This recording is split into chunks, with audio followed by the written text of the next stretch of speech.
Hello students, I am Dr. Neha Singh, Assistant Professor, BBD University, SOM. Today we will be talking about globalization from the subject International Business Management with the code BBA 4504.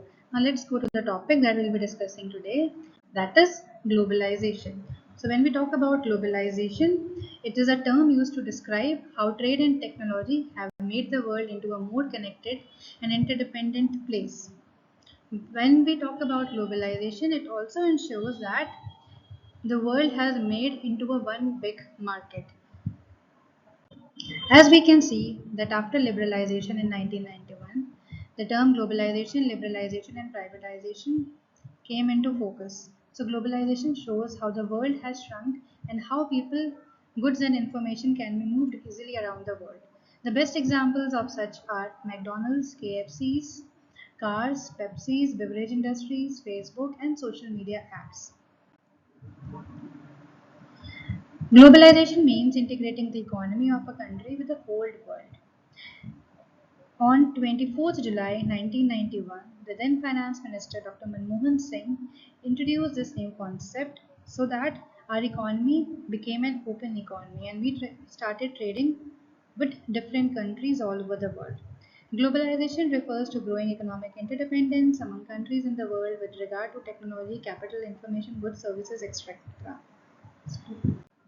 In the next slide, we'll be discussing about the parameters that interfere in the globalization.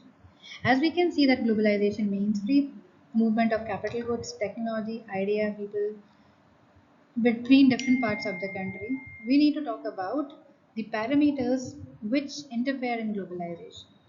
So starting with the points, the first point is reduction of trade barriers to permit free flow of goods and services. Second point is creation of an environment in which free flow of capital can take place. Then we talk about free flow of technology among the different nations. And lastly, we'll be talking about which free movement of labor can take place in different countries of the world.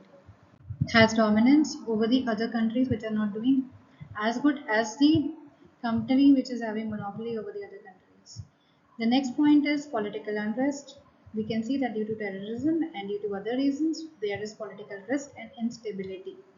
Moving forward towards the next slide, we can see the advantages. As we can see that when we talk about globalization, everything improves, not only an economy, but the whole world improves. There is cultural improvement, there is exchange of socio-cultural characteristics, there is environmental development. We talk about the environmental development as the government takes measures accordingly. There is an economic development, the rise in GDP and per capita income increases. Political stability can be witnessed and overall a society develops due to globalization.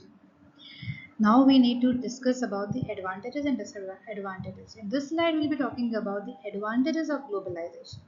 Due to globalization, there is an option of new production and trading patterns. There is rise in foreign capital. There is improvement in the quality of the goods and services, due to which we can see that there is rise in employment and thereby reduction in poverty. Disadvantages due to globalization is, as we talk about, the exploitation of industries which are at domestic level. There is devastation of local producers. There is environmental degradation because globalization means more production and there is global warming and ozone layer depletion due to globalization. We can also witness about the destruction of indigenous cultures because even though there is exchange of cultures, but there is also hampering of the basic cultural traditions that were prevalent in the economies. We can see the mounting of strikes due to globalization because there is workers' unrest, there is exploitation of natural resources, exploitation of labor, and exploitation of small scale businesses. Now we need to talk about the drivers of globalization. Drivers of globalization means the factors which drives the globalization or the factors which are responsible for international trade. When we talk about those factors, we need to see that is not only one but there are many factors. The first and foremost is political and legal factors because when there will be political stability, then only the whole world can turn into a big market because of political stability and because of international trade. We can be able to witness technological advantages and advancements. The other factors are social and democratic factors. There is change in standard of living, there is a difference in socio-economic cultures, there is difference in financial and economic factors. These all things are due to the globalization. In this, government also plays an important role because government needs to take into consideration how the other countries are hampering their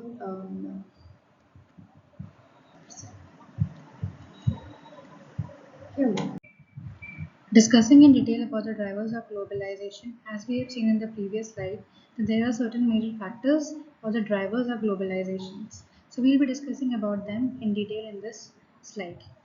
First, we'll be discussing about the market drivers, per capita income converging among industrialized nations, conversion of lifestyle and taste, organizations beginning to behave as global customers, increasing trivial creation global customers, growth of global brands, establishment of world brands. Then we'll be moving towards the government drivers, reduction of tariff barriers.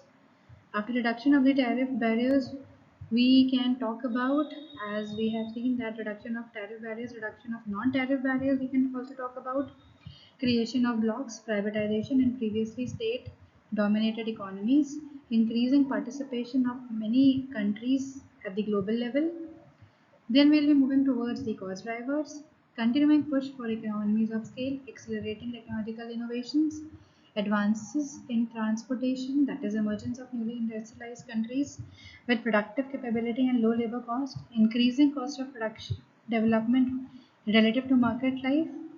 Moving forward towards the competitive drivers, continuing increases in the level of world trade, increased ownership of corporations by foreign acquirers, rise of new competitors intent upon becoming global competitors, growth of global network making industries, such that the global countries are interdependent in particular industries, more companies becoming globally centered rather than nationally centered, increased formation of global strategic alliances, globalization of financial markets, improvement in business levels.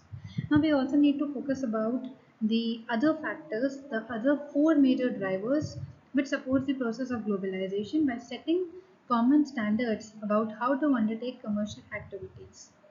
First, we'll be talking about the economic integration. The setting of regulatory chains allows for the harmonization of regulatory regimes, particularly through trade agreements.